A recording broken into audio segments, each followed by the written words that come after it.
മൂന്നാറിൽ ജനവാസ മേഖലകളിൽ ഇറങ്ങി ഭീതി പരത്തി കാട്ടാനക്കൂട്ടവും കാട്ടുപോത്തും. നല്ലതണ്ണി എസ്റ്റേറ്റിലാണ് കാട്ടുപോത്ത് എത്തിയത്. എസ്റ്റേറ്റിൽ അടിക്കടി കാട്ടുപോത്തിന്റെ സാന്നിധ്യം ഉണ്ടാകുന്നത് ആളുകളിൽ ആശങ്ക പരത്തിയിട്ടുണ്ട്. മാട്ടുപ്പെട്ടി ഇൻഡോസിസ് പ്രോജക്റ്റിന് സമീപം കാട്ടാനക്കൂട്ടം റോഡിലിറങ്ങി ഗതാഗത തടസ്സം തീർത്തു.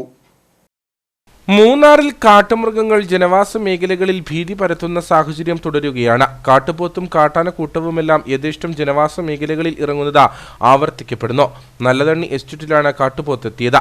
എസ്റ്റേറ്റിൽ അടിക്കടി കാട്ടുപോത്തിന്റെ സാന്നിധ്യം ഉണ്ടാകുന്നത് ആളുകളിൽ ആശങ്ക പരത്തിയിട്ടുണ്ട്. കഴിഞ്ഞ കുറച്ച് ദിവസങ്ങളായി പ്രദേശത്ത് തുടർച്ചയായി കാട്ടുപോത്തെത്തുന്ന സാഹചര്യമുണ്ടെന്ന് പ്രദേശവാസികൾ പറയുന്നു.